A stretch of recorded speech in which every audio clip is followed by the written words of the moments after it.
अस्सलाम वालेकुम नाज़रीन, प्रोग्राम खेत खलियान के साथ मैं हूं अतर लाशारी और ये प्रोग्राम हम कर रहे हैं ज़राअत में होने वाले एक जदीद तजर्बे पे जो पाकिस्तान में पहली बार हुआ है। जी बिल्कुल ऐसे ही MNS ज़रई यूनिवर्सिटी मुल्तान ने एक फ्लॉपी इरिगेशन सिस्टम मुतारिफ़ कराया है। मेरे इर्द गिर्द आपको ये पोल्स नज़र आ रहे हैं, इस तरफ खेत है और खेत के ऊपर पाइप और तार लगे हुए हैं। ये है फ्लॉपी स्प्रिंकल इरिगेशन सिस्टम।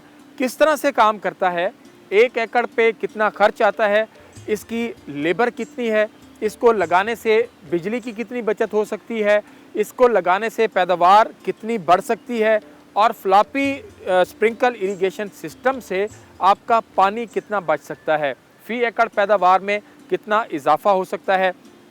जदीद सिस्टम है, कहाँ से आपको इसको इंस्टॉल करवाना होगा, इसके पाइप कहाँ से मिलेंगे, ये सिस्टम यहाँ पर आया कैसे और पाकिस्तान का पहला तजर्बा है जी जो इस वक्त मुल्तान में किया गया है। तो ज़रा चलते हैं इसके हवाले से मुकम्मल डिटेल जो हैं वो आपको बताते हैं कि ये इसके ऊपर फ़ी एकड़ कितना खर्च है, इसका पानी जो है वो आपने कहाँ से लेना है, पानी की बचत कितनी है, बिजली की बचत कितनी है, सोलर पे जो है इसको चलाएँगे तो कितनी बचत होगी। इन तमाम सवालों के जवाबात आज के इस प्रोग्राम में हम लेंगे और चीज़ें जो हैं वो डिस्कशन करेंगे तमाम माहिरीन से। आइए मेरे साथ। जी तो आपको बताते हैं कि फ्लॉपी इरिगेशन जो है उसका बुनियादी काम जो है वो क्या है, किस तरह लगती है, इसके अंदर किस तरह की सहूलत है, कोई पानी की बचत है, कोई बिजली की बचत है, कोई प्रोडक्शन में इजाफा है, क्या क्या चीज़ें हैं, इसी के ऊपर बात करेंगे आज के प्रोग्राम के इस पहले हिस्से में।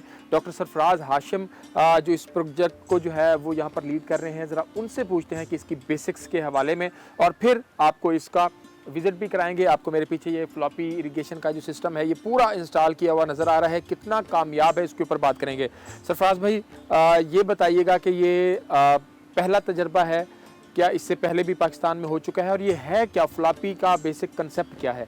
हमारा ये जो प्रोजेक्ट बनाने का मेजर पर्पज़ है हमारे जो फार्मर हैं उनके लिए है। Actual high efficiency irrigation system में आप ड्रिप इंस्टॉल करते हैं, डिफरेंट आप स्प्रिंकलर इंस्टॉल करते हैं। ये भी एक स्प्रिंकलर की टाइप है जिसे हम कहते हैं फ्लॉपी स्प्रिंकलर सिस्टम। इसमें एक्चुअल क्या है कि आपका जो सिस्टम है ये तकरीबन वैसे ही है, लेकिन जो हमारे फार्मर्स हैं जब उसे ऑपरेट करने जाते हैं तो वो ऑपरेशनल कास्ट इतनी आती है कि वो उसे रिजेक्ट कर देते हैं। बिल्कुल सही। 1 या 2 सीज़न के बाद वो कहते हैं कि जी इसको ये हमारी यानी कि कास्ट अब ऐसा है कि इसकी रिपेयर मेंटेनेंस इतनी बढ़ गई है या इसकी ऑपरेशनल कास्ट ही इतनी आ रही है कि हम इससे नहीं बियर कर सकते। इसको मद्देनज़र रखते हुए जो हमारी रवायती स्प्रिंकलर सिस्टम है उनमें जो प्रेशर है वो बहुत ज़्यादा रिक्वायर होता है, जैसे कि 4 बार से 6 बार तक हम ऑपरेट करते हैं 1 एकड़ के लिए। बिल्कुल सही।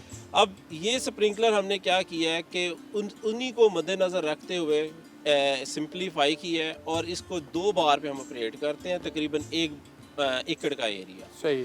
दूसरा ये कि जब हम यानी कि प्रेशर को कंट्रोल करते हैं इससे तकरीबन हमारी 44% इलेक्ट्रिसिटी सेविंग है। अच्छा पहले तो ये बता दें कि फ्लॉपी क्या है। फ्लॉपी क्या है कि जी ये जो हमारा स्प्रिंकलर, जैसे हमारे पास ये रेन गन्स हैं, हाँ। जब हम उन्हें ऑपरेट करते हैं तो वो प्रेशर को एक रेन की फॉर्म में डिस्ट्रीब्यूट करती हैं। ठीक है। फ्लॉपी भी तकरीबन एक किसी तरह का सिस्टम है। मैं ये थोड़ा सा आपको एक्सप्लेन करूँगा कि इसमें एक नोज़ल मौजूद है, ये एक सिलिकॉन की बनी हुई है। ये बहुत सिंपल है, इसमें कोई ऐसी वियर एंड टियर का चांस नहीं है। अब अगर आप इसे देखेंगे तो इसकी एक नेचुरली इसमें ट्रू एंड फ्रो मोशन यानी कि इसमें मौजूद है। बिल्कुल सही। अब इसके अगर डाउन पे आप देखें तो आपको ये विंग्स नज़र आ रहे हैं। ये एक फ़ैन हमने यानी कि डिज़ाइन किया है। जब प्रेशर आता है तो ये फ्लो कंट्रोलर जिसे मैं कह रहा हूँ कि आप 2 बार पे हम यानी कि इसे ऑपरेट करते हैं, ये वो प्रेशर कंट्रोलर यानी कि है जो आपका पानी को डिस्ट्रीब्यूट करने में मदद करता है। जब आपका ये सिस्टम यानी कि इसमें जस्ट आप इसे इंटर करते हैं और ये डाउन पे आपने इसे इंटर कर दिया और ये आपकी जो पी पाइप है उस पर आप इसे इंस्टॉल कर देते हैं। ठीक है। अब आपका जब पानी आएगा तो ये 1.8 बार से जैसे एक्सीड करेगा तो ये जो नोज़ल है ये इसी तरह बाहर आ जाएगी। बिल्कुल सही। और ये बाहर आके इसमें नेचुरली ये सिलिकॉन की बनी ट्रू एंड फ्रो मोशन है जो कि 360 की रोटेशन पे ये रोटेट करेगी।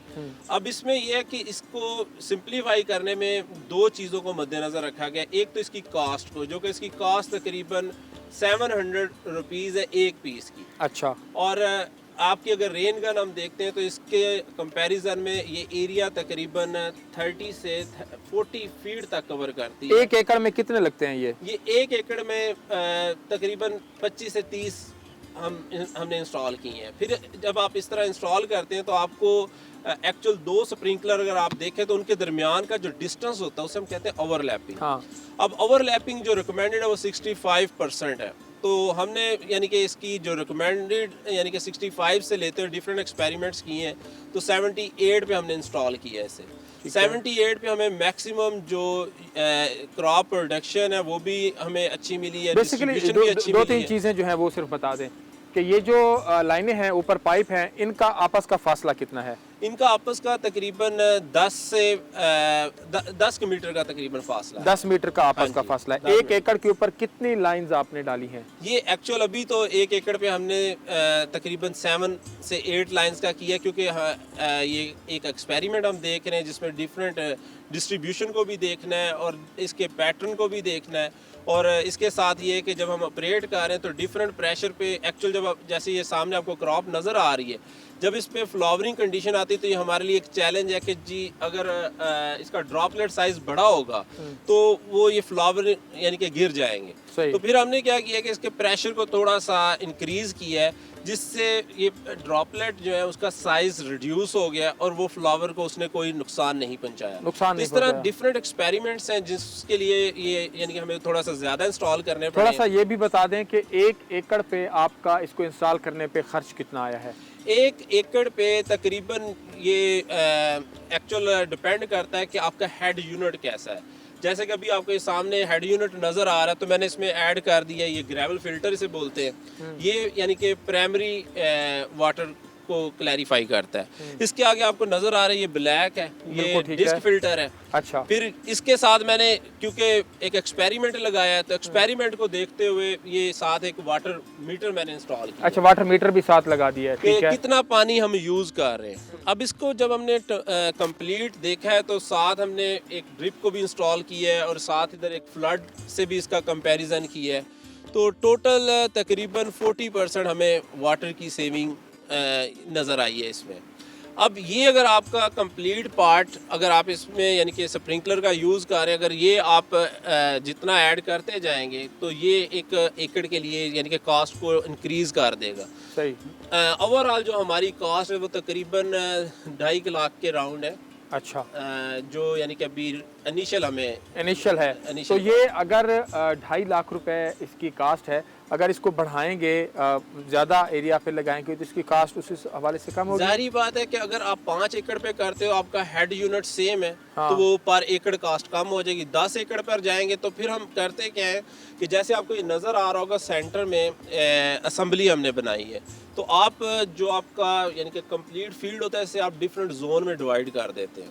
वो डिफरेंट जोन में डिवाइड करके आप यानी कि पहले एक जोन को इरीगेट कर देते हो फिर दूसरे को फिर तीसरे को तो आपका जो हेड यूनिट होता है वो सेम रहता है। अच्छा, थोड़ा सा ये भी बताइए कि ये कितनी इसकी लाइफ कितनी है और इसमें एनर्जी की कितनी सेविंग है और प्रोडक्शन आप कैसे देख रहे हैं?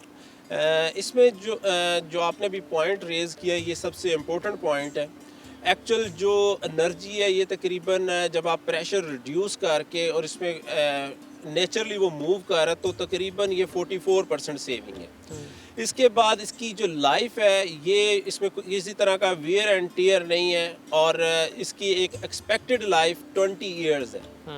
यानी अगर आप इसे इंस्टॉल करते हैं तो जो हमने पीई मटेरियल यूज़ किया है और जो हमारे यानी कि फील्ड में मटेरियल हम यूज़ कर रहे हैं इसकी तकरीबन 20 है और अगर हम इसे इंटरनेशनल देखें तो इसकी लाइफ को 20 से 30 इयर्स तक यानी कि एक्सपेरिमेंट्स हमें देखने को मिले हैं। बिल्कुल। और जो इसकी यील्ड है इसको हमने ड्रिप के साथ इसको यानी कि हमारा जो फ्लॉपी स्प्रिंकलर है इसके साथ इसको पर एकड़ के हिसाब से भी हम इसको मेजर कर रहे हैं तो इसमें भी हमें तकरीबन 10 से 15% यील्ड की इम्प्रूवमेंट नज़र आई है जो कि हमारे रवायती स्प्रिंकलर सिस्टम है उनसे। रिवायती स्प्रिंकलर सिस्टम से हैं जो हैं वो उससे ज़्यादा बेहतर है। ये जो पूरा सिस्टम लगा हुआ है ज़ाहिरी बात है ये जो पॉल्स हैं अभी हम आपको प्रोग्राम के अगले हिस्से में ये सारा विज़िट भी करा लेते हैं। ज़रा आपको फुटेजेस साथ साथ टीवी की जो स्क्रीन है उसके ऊपर नज़र भी आ रहा है कि इसके पाइप जो हैं वो किस तरह से लगाए गए हैं, इसका दरमियानी फासला जो अभी बता रहे थे। बहरहाल सबसे बड़ी मज़े की बात यह है कि आपका बिजली की बचत है, इसमें पानी की बचत है और प्रोडक्शन में इजाफा है और लेबर कास्ट आपकी कम होगी फ्लॉपी इरिगेशन सिस्टम में। तो यहाँ पर वक्त हुआ एक छोटे से ब्रेक लेते हैं और फिर आगे चलते हैं। आगे चल के इसको आपको ज़रा विज़िट कराते हैं पूरा कि ये किस तरह है और सोलर के हवाले से भी ज़रा बात कर लेते हैं। हमारे साथ रहिएगा।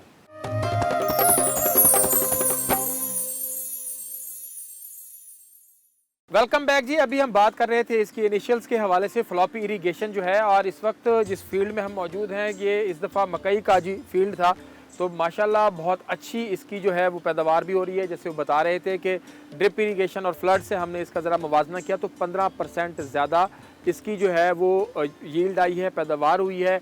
40% पानी की बचत हुई है, 44% आप इसके ऊपर जो एनर्जी है, जो बिजली है, उसकी बचत होती है और आपकी जो लेबर कास्ट है वो भी कम होती है। तो फ्लॉपी इरिगेशन जो है ये हम अभी तक तो देख रहे हैं।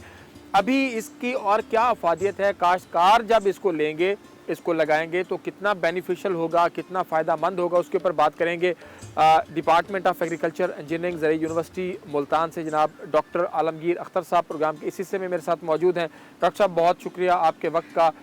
कितना कौन कौन सी ऐसी बेसिक चीज़ें हैं जो इसके लगने से काश्तकार के लिए बहुत ज़्यादा बेनिफिशियल हो जाएंगी?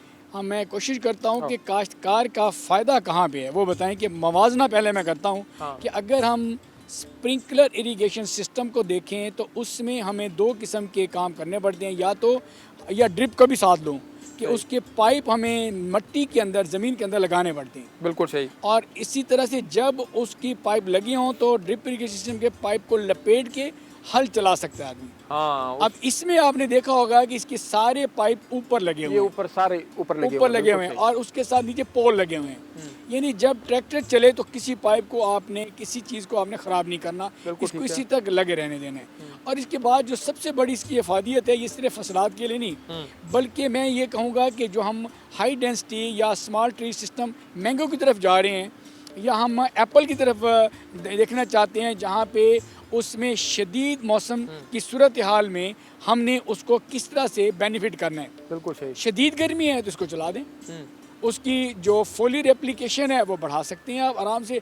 इसी के अंदर आप शदीद गर्मी हो गई तो ठंडा करेगा, शदीद सर्दी होगी फराज से बचाने के लिए चला देंगे। इन्हीं पाइप के ऊपर हम नेक्स्ट अभी करने जा रहे हैं, अभी हमने किया नहीं है, वो है स्मार्ट ट्री सिस्टम में, ऊपर हम नेट लगा देंगे। सही। जब उसमें फ्रॉस्ट को कंट्रोल करना है तो नेट को खोल दिया और फ्रॉस्ट से बचेगा और शदीद गर्मी से भी बचेगा। और अगर फ्लॉपी सिस्टम चलाना है तो डोरी लगी होगी तो उस नेट को लपेट लेंगे। ठीक है। यानी इसी पोल से, इसी इंफ्रास्ट्रक्चर से हम मल्टीपल बेनिफिट इसके ले सकते हैं। अच्छा। और ख़ास तौर पे ये देखें कि हम जब आम की फसल को प्रोटेक्ट करना है और हम उसके ऊपर फोलियर पानी अप्लाई करेंगे तो उसके पत्ते धुलेंगे, फोटोसिंथेसिस का अमल बेहतर होगा। और कभी आपने सुना होगा कि हमारे काश्तकार भाई कहते हैं कि जब तक बारिश ना हो तो आम को ना खाएं। सही। पुरानी बातें थी, मैं मानता हूँ, लेकिन नई बातों में अगर देख लें कि उसके ऊपर जब पानी अप्लाई होता है तो उसका आम का जो बाहर किसी तरह का स्प्रे का असर है वो भी धुल जाता है, फल भी साफ हो गया, धुल के साफ हो गया, पत्ते भी साफ हो गए और उस तरह से उसकी जो यानी कि पकने की टाइम है वो मैच्योरिटी का टाइम वो भी स्ट्रीमलाइन हो गया। यानी मैच्योर अपने टाइम पे होगा, बजाय मौसम की शिद्दत से वो पहले पके। बिल्कुल ठीक है, वो अपने टाइम पे। अच्छा सर, वो दूसरा जो हम स्प्रिंकल का देख रहे होते हैं तो उसमें भी तो पाइप उसके नीचे होते हैं, उसके भी पाइप नीचे होते हैं या रोल किए होते हैं। हाँ। उसकी रुकावट है, काश्तकार उसमें परेशान होता है और इसमें कोई पाइप नीचे नहीं है, आराम से ट्रैक्टर हल चला सकते हैं, ऊपर पाइप लगे हुए हैं। इसको चलाएंगे तो जब फसल निकालेंगे, फसल निकालने के बाद ये स्ट्रक्चर इस तरह खड़ा रहेगा। बिल्कुल ठीक है। लेकिन ये कर सकते हैं, का खदशा नहीं है, खराब होने का खदशा नहीं है, मिट्टी में है तो बंद होने का खदशा इसका नहीं है। बिल्कुल सही बात, ऐसे ना। और उसकी जो मतलब अगली बात देखिए ना कि ये तो कोई खतरात नहीं है, लेकिन एक ही आपने कंट्रोल लगा दिया, जैसे आपने पहले देखा कंट्रोल, तो वहाँ पे उसी कंट्रोल से आपने पाइप की डायरेक्शन चेंज करनी है। यानी अगर आप 5 एकड़ पे लगाना चाहते हैं या 20 एकड़ पे, कंट्रोल एक है, एक साइड कभी 5 एकड़ ये चला ली, कभी अगले एकड़ 5 एकड़ चला ली, फिर उससे अगले 5 एकड़ चला ली। यानी कि इसमें एक ही जगह पे मरकज़ बना के हम इसको मल्टीपल एरियाज़ में डाइवर्ट कर सकते हैं। एक ही मरकज़ जो है वो उसका अगर हम बनाएं तो उसको मल्टीपल एरियाज़ में उसको हम वो कर सकते हैं। तो अभी हम ये देख रहे हैं जो आप हमारे पीछे इसको विज़िट भी कर रहे हैं हमारे साथ साथ, कि इसकी जो पाइप है सर, इसका जो ऊपर पाइप जा रहा है इसकी जो है इसकी कौन सी मटेरियल का बना हुआ है, और इसको आपने जैसे ऊपर डोरी लगा के जो है वो बांधा हुआ है, तो ये बताइएगा कि इसका भी फासला, इसकी चीज़ें, मैनेजमेंट जो है वो काश्तकार आपको विज़िट भी कर सकते हैं कि कम अज़ कम देखें तो सही कि किस तरह से लेवल किस तरह की से है ऊपर वाला पाइप। जी बिल्कुल, आपने सही फरमाया कि पाइप के ऊपर लगी हुई है वायर रोप। वायर रोप का मकसद ये है कि पाइप को सैगिंग से बचाए, कि इस तरह से सैग ना हो जाए। हम चाहते हैं पाइप तकरीबन सीधे रहें, 100% सीधे ना हो, कोई परेशानी नहीं है, लेकिन उसमें फ्लॉपी की जो एक यूनिट है उसके दूसरे यूनिट का फासला बड़ा मैटर करता है, जो हमारे इंजीनियर्स, हमारे टीम वो लोगों को गाइड कर सकते हैं। काश्तकार भाई यहाँ तशरीफ़ ले आए, उनको हम यहाँ पे हम चला के दिखाएंगे, क्योंकि जब ये फ्लॉपी सिस्टम इस तरह से चलता है तो वो एक ख़ास रदास में पानी गिराता है और उसकी ओवरलैपिंग ज़रूरी होती है। अगर वो एक रदास से दूसरे रदास की ओवरलैपिंग का फ़र्क आए तो कंसंट्रेशन एक जगह पे ज़्यादा होगी, दूसरी जगह कम होगी। लिहाजा इसके दरमियानी फासले, फ्लॉपी से फ्लॉपी का फासला, ये बड़ा इसमें मैटर करता है। लेकिन एक दफ़ा लगा दिया, एक दफ़ा इंजीनियर ने डिज़ाइन कर दिया, उसके बाद काश्तकार की परेशानी ख़त्म। उसके बाद काश्तकार की परेशानी ख़त्म। ज़रा हम एक साइड पे चलते हैं, और क्योंकि हम इसको आपको चला के भी दिखाते हैं, साथ साथ तो चल रहा है लेकिन इसमें साथ साथ उसको चला के भी दिखाते हैं आपको कि ये चलता किस तरह है, साथ साथ आपको फुटेजेस भी आ रहा है। आए ज़रा। अच्छा जी, ये आप देख रहे हैं अभी जो सिस्टम है वो चल गया है और ऐसा लग रहा है कि जैसे बारिश हो रही है। अच्छा सर, ये बताइएगा कि सोलर कितना अहम है, सोलर ज़रूरी है या पंप पे भी चला लें? मैं समझता हूँ कि ज़मीनें चूँकि हर जगह पे बिजली नहीं होती, अगर किसी का फार्म ऐसा है जिसके पास ज़मीन कम है, उसकी बिजली का वहाँ पे मौके मौजूद हैं तो बिजली पे चलाए। लेकिन बिजली का आपको पता है कि इसमें बाज़ों का बिजली बंद कभी खुली, तो हम अगर सोलर पे चलाएं तो हमारे लिए एक तो ओवरऑल नेशनल ग्रिड पे उसका प्रेशर कम होगा, नंबर 1। नंबर 2, काश्तकार को परेशानी कम होगी कि वो जब भी सूरज की रोशनी मौजूद है तब ही हम इसको चलाना मकसूद है तो वो चला लेंगे हम। और नंबर 3 ये कि उसको ओवरऑल ऑपरेशनल कास्ट कम आएगी उसकी।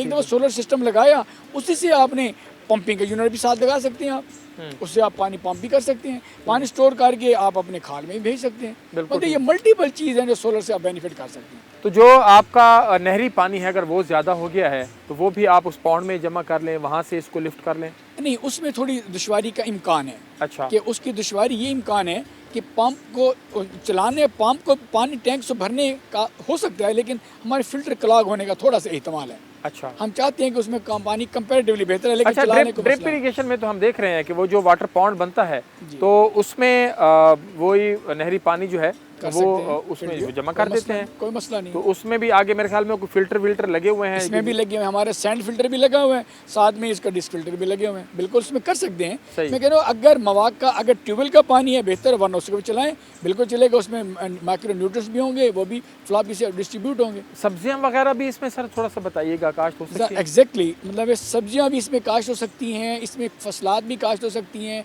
या बागात के लिए भी आप लगा सकते हैं।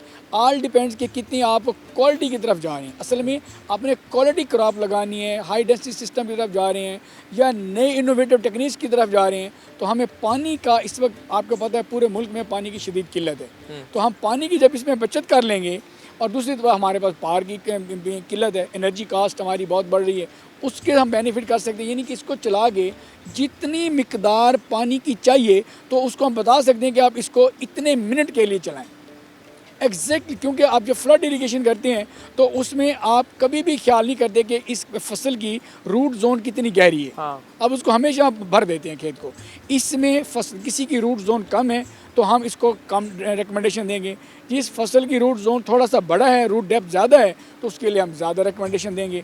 और इसी तरह से मैंने जिक्र किया कि शदीद मौसम में उसमें ख़ास तौर पे मैं कहूँगा ये किन्नों के लिए भी कामयाब हो सकता है, लेकिन ये ऑल ट्रायल्स हैं। पहली फुर्सत में हमने क्रॉप पे किया है, अगला हम मैंगो पे करने जा रहे हैं। अगला मैंगो पे करने जा रहे हैं। डॉक्टर आलमगीर साहब, बहुत शुक्रिया आपके वक्त का। तो जो ये फ्लॉपी सिस्टम है, क्या इसके ऊपर प्रोफेसर डॉक्टर शफकत सईद साहब ने मुझे मदऊ किया, हमने आके इसको देखा, तो आज हम यहाँ पर पहुँचे प्रोग्राम करने के लिए। तो यहाँ पर ब्रेक लेंगे, ब्रेक के बाद प्रोफेसर डॉक्टर शफकत सईद साहब, dean faculty of agriculture MNS ज़रई यूनिवर्सिटी मुल्तान, उनके साथ चलकर बात करते हैं। हमारे साथ रहिए।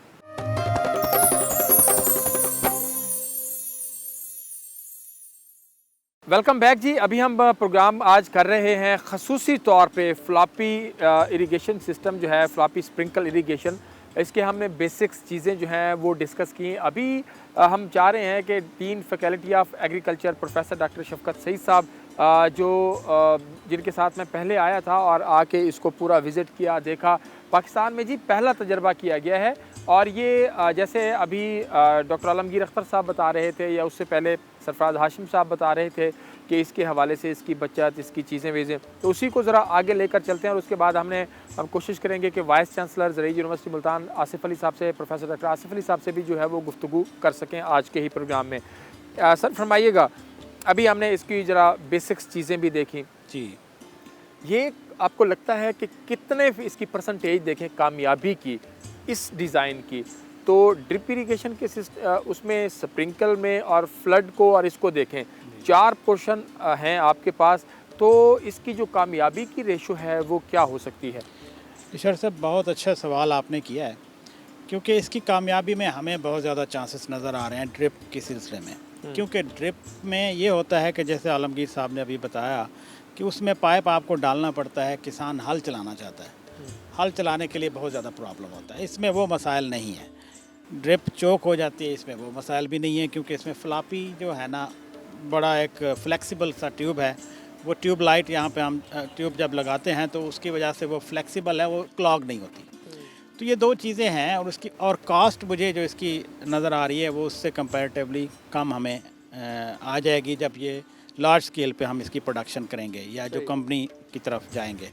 तो मुझे लगता है कि ये हमें जो है ना, इसमें कामयाबी उस स्प्रिंकलर इरिगेशन से जो हमारा ट्रेडिशनली चल रहा है उससे ये इंशाल्लाह बड़ा बेहतर चलेगा। फार्मर को भी जो है ना इससे फ़ायदा मिलेगा, क्योंकि इस एरिया के पॉइंट ऑफ व्यू से वेजिटेबल्स हों या आर्चर्ड्स हों, स्पेशली आर्चर्ड के लिए तो बहुत ज़बरदस्त है, क्योंकि उसमें हम इसको फ्रॉस्ट के लिए भी यूज़ कर सकते हैं, हाई टेम्परेचर जब आता है उसके इंजरी उससे भी बचा सकते हैं। तो इन तमाम चीज़ों को देखते हुए जब हम इसकी एफिशिएंसी देखते हैं कि एनर्जी एफिशिएंट है, वाटर कंजर्वेशन के पॉइंट ऑफ व्यू से, और हमें कोई मसला नहीं है, एक दफ़ा इंस्टॉलेशन का ख़र्चा है, उसके बाद हमने इसको चलाना ही है। तो हमें कोई आम जो किसान है हमारा, उसको चाहे वो हल चलाए, उसमें चाहे वो बाग लगाए, चाहे सब्ज़ी लगाए, चाहे वो फसल लगाए, तो ये सक्सेसफुल रहेगा इंशाल्लाह। ये सक्सेसफुल रहेगा। अच्छा सर, आपने दुनिया के मुख्तलिफ ममालिक विज़िट किए हैं, एग्रीकल्चर को भी देखा है। दुनिया के अंदर ज़ाहिर बात है पानी सिर्फ पाकिस्तान में कम नहीं हो रहा, हर जगह पे कम हो रहा है, ज़ेर ज़मीन पानी जो है। तो कौन कौन से तरीक़ों पर दुनिया अब जा रही है काश्तकारी के लिए? आबपाशी के जो तरीके हैं वो किन किन तरीक़ों पर जा रही है? देखिए ना जी, ये अब सिस्टम हमने लिया है इजिप्ट से। अच्छा। इजिप्ट में वहाँ पे पानी बहुत कम है और वो लोग बड़े सक्सेसफुल इसको चला रहे हैं। अच्छा। तो इजिप्ट जैसा मुल्क जहाँ पे पानी की सबसे ज़्यादा किल्लत है, वहाँ पे मौजूद है, सहरा है, तो वहाँ पे जब ये सिस्टम सक्सेसफुल चल रहा है तो हमारे मुल्क में वो सक्सेसफुल क्यों नहीं चलेगा? तो वहाँ पर कौन कौन सी क्रॉप्स पे सर कामयाब है? वहाँ पे मैंगो पे भी इसको चला रहे हैं, इसको एग्रीकल्चर की जितनी भी क्रॉप्स हैं वो सब पे चला रहे हैं। अच्छा। तो ये बड़ा सक्सेसफुल चल रहा है। बिल्कुल ठीक है। तो आपको लगता है कि आने वाले टाइम में हमारे काश्तकारों को, क्योंकि अब तो हमारा ये होता है कि जी हमारा ज़मीन का वारा है, जी वो 1 घंटा का हमारा पानी है तो हमने उसको भर के देना है, ठीक है ना, या 2 घंटे का वारा है तो जितना भी है, अगर हमने ट्यूबवेल भी चलाया हुआ है, टरबाइन भी चलाई है, तो ये नहीं देखना कि उसके ऊपर हमारी कास्ट कितनी आगे, ये देखना है कि आखिर तक पानी जो है वो फुल भरा हुआ हो, ठीक है ना। ये कंसेप्ट है हमारा, क्या उससे बाहर निकलना है? मैं तो यही कहूँगा कि चाहे जो किसानों के पास घंटे होते हैं, वो जिस तरह आप फरमा रहे हैं, वो उसी 1 एकड़ में या 4 एकड़ का जो पानी होता है उसमें पूरा करने की कोशिश करते हैं। इस सिस्टम से हम उसको पानी को स्टोरेज कर सकते हैं। सही। वही पानी जो नहर वाला पानी है हम अपनी फसलों को दे सकते हैं। तो इस तरीके से हम, एक तो जो है कि जो 2 एकड़ का ये पानी है या 1 एकड़ का पानी है वो 3-4 एकड़ में लग जाएगा। बिल्कुल सही। ठीक है ना। तो आपका पानी जो आपकी बाकी ट्यूबवेल चलाते हैं, आप ज़मीन से खींचते हैं, उससे आपको बचत हो जाएगी। सही। और ये पानी, नहर का पानी बहुत अच्छा पानी होता है फसलों के लिए। किसान जो है ना उसके लिए तरसते रहते हैं कि यार ये हमारे पास 4 घंटे का है, किसी के पास 8 घंटे का है, किसी के पास 12 का है या 30 घंटे है, तो वो अपनी प्रोडक्शन के लिए वही पानी इस्तेमाल कर सकते हैं। हमारा जो ज़मीन से पानी हमने निकालना होता है, हमारा वो जो है ना लॉस जो है वो कम हो जाएगा, रिचार्ज जो अंदर है वो भी रहेगा। और इस सिस्टम में एवेपोरेशन लॉसेस भी बहुत कम होते हैं, क्योंकि सही। ये रेन ड्रॉप बड़ा ड्रॉप उसमें होता है और जिसकी वजह से ये नीचे डायरेक्ट ज़मीन के अंदर आता है और रूट सिस्टम में आपका चला जाता है। अच्छा, एक चीज़ और भी मेरे जहन में सवाल है कि जब ये ऊपर से पानी गिरेगा तो इसका कुछ हिस्सा पत्तों के ऊपर लगेगा, ठीक है, कुछ शाखों के ऊपर लगेगा, यकीनन कुछ ना कुछ हिस्सा जो है हवा में भी मुअल्लक जो है वो होगा। तो आपको लगता है कि ये कहीं पानी ज़्यादा ना ले ले उस हिसाब से, और नीचे जो पानी आपका तने को लग रहा होता है, नीचे जड़ों को चाहिए पानी, उस तक पहुँचते पहुँचते मतलब पानी का एक हिस्सा ज़ाया ना हो जाए? हाँ, कुछ हद तक तो होगा, मगर इसका ड्रॉपलेट साइज़ इम्पॉर्टेंट है। अगर ड्रॉपलेट साइज़ हम छोटा करेंगे तो वो एवेपोरेट होने के चांसेस ज़्यादा होते हैं। जब ड्रॉपलेट साइज़ बड़ा है तो वो सीधा ज़मीन के ऊपर आता है, पौधे के ऊपर आता है, पौधे से नीचे जो है ना स्लिप होकर नीचे ज़मीन के अंदर जाता है। सही। तो इससे जो है ना हमें बेनिफिट होगा। सही। हाँ। तो इससे जो है वो बेनिफिट होगा, जैसे भी कह रहे थे। अच्छा सर, एक चीज़ ये बताइएगा कि आप हेड करते हैं फैकल्टी ऑफ एग्रीकल्चर को एज अ डीन, कौन कौन से इस वक्त ट्रायल्स जो हैं वो आपके चल रहे हैं आने वाले, क्योंकि काश्तकार हमारा खासा परेशान है। इस तरह की जब हम चीज़ें उन्हें दिखाते हैं, पहले तो वो सोचते हैं कि अच्छा यार ये क्या है, ये एप्लीकेबल है भी सही, ये इसकी कामयाब होगा भी सही, नहीं होगा।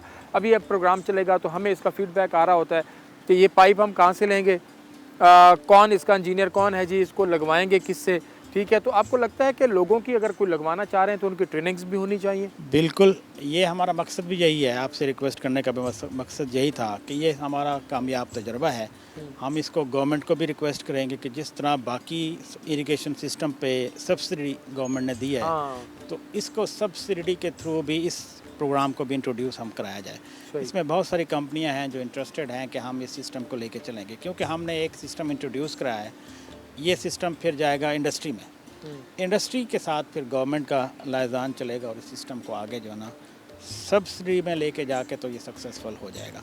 क्योंकि बाकी जो लोग बर्दाश्त कर सकते हैं इसकी कीमत खर्चा, जो नया सिस्टम लेके आना चाह रहे हैं, तो वो बड़े खुशी से इसको लगाएंगे और इसमें फ़ायदा भी उठाएंगे इससे। ये बड़ी अहम बात जी प्रोफेसर डॉक्टर शफकत सईद साहब ने की है कि इसका मंसूबा यही है कि ये सिस्टम गवर्नमेंट जिस तरह अभी 60% जो है वो सब्सिडी दे रही है ड्रिप इरिगेशन पे, तो गवर्नमेंट इसको ले और इसके ऊपर वही तरीका जो सब्सिडी का मॉडल है ड्रिप इरिगेशन वाला, वो इसमें काश्तकारों को सहूलत दे। और जब ये इंडस्ट्री के पास जाएगा और फिर काश्तकारों के पास आएगा तो डेफिनेटली ये काश्तकारों के लिए एक बड़ा जो है वो गेम चेंजर साबित हो सकता है। आखिर में सर इतना बता दीजिए, इस तरह की टेक्नोलॉजी हमारी ज़राअत को बूस्ट करने के लिए कितनी मुआविन साबित हो सकती है? सर जी, बात वही है पानी की। पानी जिस तरह आपने फरमाया कि पूरी दुनिया में पानी की कमी है और हमारे यहाँ पानी की तो बहुत ज़्यादा किल्लत है। पाकिस्तान टॉप 10 कंट्रीज़ में आता है जो डेफिशिएंट वाटर है। तो इस तरह के जो इलाके फ़र्ज करें, जो थल हमारा सारा फारिग पड़ा है, हमारे पास चोलिस्तान है, तो ऐसे इलाकों में थर है, तो ऐसे इलाकों में जहाँ पानी नहीं जाता वहाँ पे इस तरह के सिस्टम हम लगा के अपनी प्रोडक्शन को इन्हांस कर सकते हैं। इस तरह का सिस्टम लगा के। बहुत शुक्रिया सर आपके वक्त का, आपकी मोहब्बतों का। प्रोफेसर डॉक्टर शफकत सईद साहब जैसे कह रहे थे कि आने वाला टाइम जदीद टेक्नोलॉजी का है और ज़ाहिरी बात है कि जदीद टेक्नोलॉजी पर आएंगे तो अपनी क्रॉप्स को, अपनी फसलों को फ़ायदामंद बना सकेंगे। और अगर हुकूमत इस फ्लॉपी स्प्रिंकल इरिगेशन जो है, फ्लॉपी स्प्रिंकल इरिगेशन को अगर हुकूमत अपने सब्सिडी के प्रोग्राम में लेती है तो ये काश्तकारों के लिए एक बड़ा गेम चेंजर साबित हो सकता है। वक्त तो एक छोटे से ब्रेक लेते हैं और फिर प्रोग्राम के अगले हिस्से में वाइस चांसलर ज़रई university Multan professor doctor Rao Asif Ali साहब से गुफ्तगू करते हैं। हमारे साथ रहिए।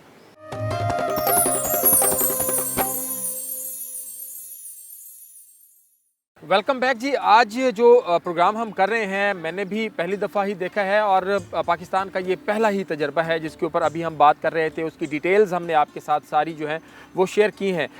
बतौर head of the institution programme के इस हिस्से में मेरे साथ मौजूद हैं वाइस चांसलर ज़रई university Multan professor doctor Asif Ali साहब। सर बहुत शुक्रिया आपके वक्त का। हमने देखा कि MNS ज़रई यूनिवर्सिटी मुल्तान जो है वो कोई ना कोई जदीद काम कर रही होती है, कुछ ना कुछ तालीमी तदरीसी उसके साथ साथ। ये जो हमने देखा तो ये एक पाकिस्तान का पहला तजर्बा है।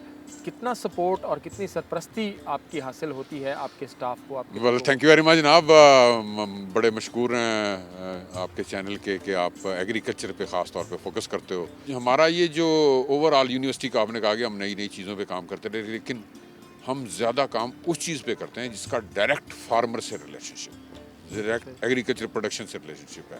हम ज़्यादा प्रोजेक्ट ऐसे नहीं करते जिसका डायरेक्ट इम्पैक्ट नहीं आता, तो हम ज़्यादा डायरेक्ट इम्पैक्ट वाले काम यहाँ पे कर रहे हैं, जो अप्लाइड रिसर्च जिसको कहना चाहिए। बिल्कुल सही। इसमें हमारे पास जो हमारे डॉक्टर सरफराज साहब हैं वो इंजीनियर के हैं, और ज़ाहिर है एक हमने ओवरऑल एक यूनिवर्सिटी का एक जो मिशन बनाया वो भी यही बनाया कि हम फार्मर्स हैं उनको एम्पावर किया जाए, उनको करीब लाया जाए, उनकी ज़रूरियात को एड्रेस किया जाए। तो ये पानी का एक हमें किसी को कोई जो है ना मुगालता नहीं है कि पानी कम हो रहा है और क्लाइमेट चेंज आ रही है और उसको मुख्तलिफ अंदाज से हैंडल करना है। और ओवरऑल भी जो फ्यूचर फार्मिंग है वो आज की फार्मिंग से डिफरेंट है, उसमें कंटिन्यूस इम्प्रूवमेंट की भी ज़रूरत है, लेकिन एक इनकलाबी इकदामात की भी ज़रूरत है। इसमें जो उसकी रीज़न्स बेबहा हैं, जिसमें एक रीज़न ये भी है कि जी जो लैंड साइज़ कम होता है, जो लैंड होल्डिंग का साइज़ है वो कम हो रहा है लोगों के पास। सो उसमें ये जो हम फ्लॉपी इरीगेशन सिस्टम पे यहाँ खड़े हैं, बाकी भी आपने सिस्टम्स देखे होंगे, लेकिन ये एक मैं समझता हूँ कि इनोवेशन है इस हिसाब से कि वो जो हमने ड्रिप का सिस्टम लाया है वो समहाउ उतना सक्सेसफुल ना हुआ। उसकी अफादियत से कतन किसी को कोई जो है वो मुगालता नहीं है, इनकार नहीं है, लेकिन ये जो सिस्टम है इसमें थोड़ी सी हमें एक जो बेहतरी नज़र आई है कि इसमें इन्होंने एक तो वाटर एफिशिएंसी को बढ़ाया है, दूसरा ओवरऑल जो एक रेन का कंसेप्ट है उसके साथ इसको रिलेट किया है, तीसरा ये कि ये जो अब हम मॉडर्न सिस्टम्स लगा रहे हैं जिसमें small tree system, ultra high density system, उसमें एक जो फियर था फ्रॉस्ट इंजरी का, उसको एड्रेस करने के लिए बड़ा इफेक्टिव टूल है। इंसेक्ट मैनेजमेंट के लिए बड़ा इफेक्टिव टूल है। ओवरऑल अगर फ्यूचर में हम इसको देखें तो शायद वो जो पेस्टिसाइड स्प्रे के सिस्टम है उसको भी देखा जा सकता है। सो जो अगला आने वाला दौर है, लैंड साइज कम है और हमने पर यूनिट प्रोडक्टिविटी बढ़ानी है, हमने प्रोटेक्टेड एग्रीकल्चर की तरफ अगर जाना तो उसमें बड़ा इफेक्टिव टूल है। अच्छा सर, एक चीज़ ये कि इस तरह के जो प्रोजेक्ट्स आपके पास हमने पहले से पहले देखा था, हाइड्रोपोनिक्स का मुख्तलिफ और मनसूबे आपके पास चल रहे हैं, तो ये इनको फिर काश्तकारों के साथ भी लिंक करते हैं कि उनकी ट्रेनिंग्स, उनके विज़िट यहाँ पे, उनकी इसकी डेमोन्स्ट्रेशन जो है वो इस हवाले से कि वो आएँ और देखें कि ये क्या हो रहा है और हमने वहाँ पर जाके किस तरह इम्प्लीमेंट। बेसिकली आज का ये प्रोग्राम उसी सिलसिले की कड़ी है कि आपका प्रोग्राम देखें और लोग आके देखें, इसको क्रिटिसाइज़ करें, इसमें एनालाइज करें। और हमारी सक्सेस की एक रीज़न यही है कि हम जो अपने स्टेक होल्डर हैं उनको साथ लेके चलते हैं पहले दिन से, उनका हर तरह के सवालों के जवाब ढूंढ के जो हम तरीक़ेकार को अपने को उस तरह उनके मशवरों के मुताबिक उसको मॉडिफाई भी करते हैं, उनके मुताबिक चलाते हैं। सो हाँ जी, तो वो आपके साथ लिंक अप हैं, हमारे साथ लिंक्ड हैं, क्योंकि तालीमी इदारों में अक्सर तो लोगों का यही कंसेप्ट है कि बस वहाँ पर बच्चे पढ़ते हैं, ठीक है, वो और अगर कोई रिसर्च हो रही है तो वो बाहर उन तक नहीं पहुँच पाती। तो ये सबसे बेहतर मॉडल हमने तो ये डेमोन्स्ट्रेट करने की कोशिश की है सही कि ये सिर्फ बच्चे पढ़ाने के लिए नहीं, यूनिवर्सिटियाँ बच्चे पढ़ाना बाद की बात होती है। बिल्कुल सही। पहला काम है कि रिसर्च करना, उससे नॉलेज डेवलप करना, उससे टेक्नोलॉजी डेवलप करना, ओवरऑल सोसाइटी के प्रॉब्लम हल करना, और ख़ास तौर पे एग्रीकल्चर सेक्टर के प्रॉब्लम हल करना हमारी जिम्मेदारियों में से एक जिम्मेदारी। तो सर, जो इस तरह के प्रोजेक्ट हैं उसमें आपके जो पीएचडी के स्टूडेंट्स होंगे वो तो इन्वॉल्व होंगे। अगर हम एमएससी की बात करें या ग्रेजुएशन की बात करें तो वो उन बच्चों को भी आपकी हौसला अफजाई करते हैं कि वो भी इसको आएँ, इसमें साथ लगें, देखें, सीखें। बेसिक पर्पज़ ही यही है कि जी हम पूरी डिफरेंट टास्क हैं।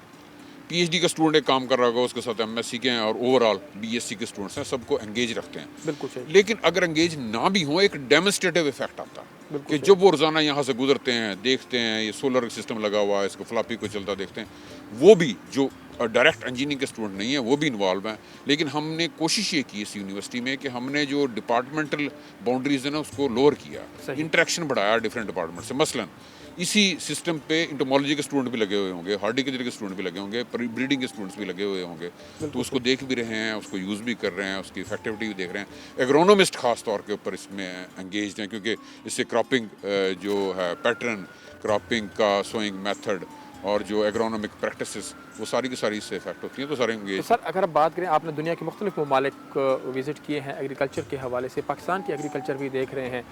इस वक्त जो एग्रीकल्चर का और ख़ास तौर पर काश्तकार का एक माइंड सेट है, अच्छा भाई काश्त करो और उसको बर्दाश्त कर लो, नुकसान हो गया, लॉस हो गया, मज़ा नहीं आ रहा, तो वही रिवायती तरीके जो हैं वो चल रहे हैं। आपको लगता है कि इन फ्यूचर हमारा जो आम काश्तकार है उसको अपने जितने भी रिसोर्सेज हैं उन्हीं के अंदर ही रहते हुए या उनको बढ़ाते हुए इस जदीद टेक्नोलॉजी पे इस तरह आना है कि वो अपने वसाइल को भी बढ़ा सके और फसलों को भी बढ़ा सके। आपने बड़ी इंपॉर्टेंट बात की।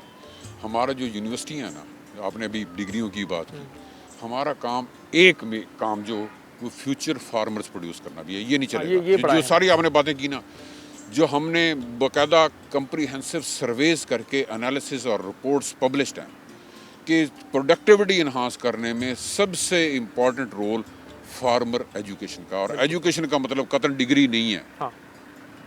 तालीम का मतलब डिग्री, कतन डिग्री से एसोसिएटेड नहीं, तालीम एक्सपीरियंस से भी आता है।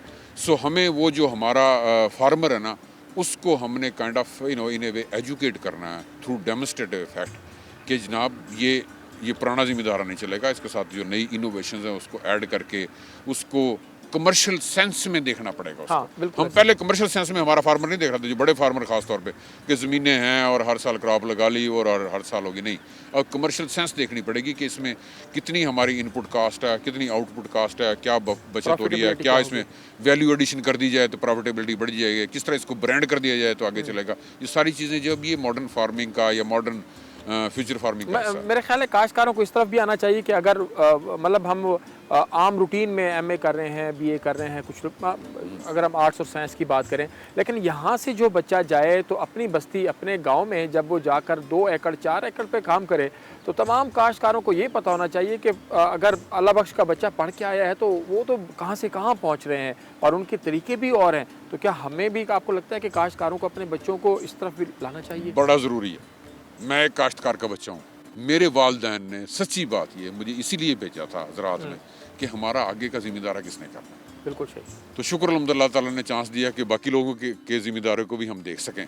लेकिन ये बात बड़ी इंपॉर्टेंट है कि जो ज़िम्मेदार हैं वो अपने बच्चों को उस फ्यूचर फार्मिंग के लिए ट्रेन करें, और हम जो हमारे जैसे इदारे हैं जो अप्लाइड साइड को ज़्यादा देख रहे हैं, जो यूनिवर्सिटियाँ हैं, वो भी फ्यूचर फार्मिंग पे फोकस करें और वो ऐसे ग्रेजुएट्स तैयार करें जो हैंड्स ऑन हो और जो बजाय कोई जॉब ढूंढने के हाँ। वो खुद से अपना ये बड़ा मॉडर्न अहम फार्मिंग है शुरू सर। करें। ये बड़ा अहम है। मतलब आप 16 साल 18 साल के एजुकेशन के बाद भी हम लोग कहीं ना कहीं कोई जॉब देख रहे होते हैं, और हमने ऐसे लोग भी देखे हैं जिनकी 1-1 मुरब्बा, 1.5 मुरब्बा ज़मीन, 2-2 मुरब्बे है, वो भी लाइन में लगे होते हैं यार कहीं 7वें 8वें स्केल की, कहीं 15वें स्केल की, कहीं बस नौकरी मिल जाए, सरकारी नौकरी मिल जाए।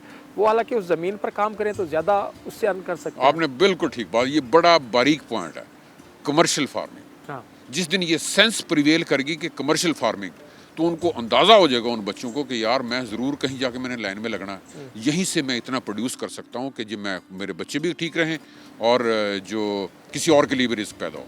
लेकिन उसमें एक एलिमेंट जो है ना उसको हमें एड्रेस करना पड़ेगा, वो है रूरल डेवलपमेंट। गाँव में रहना कोई नहीं चाहता, हमें रूरल डेवलपमेंट पे as a country, as a province हमें फोकस करना पड़ेगा।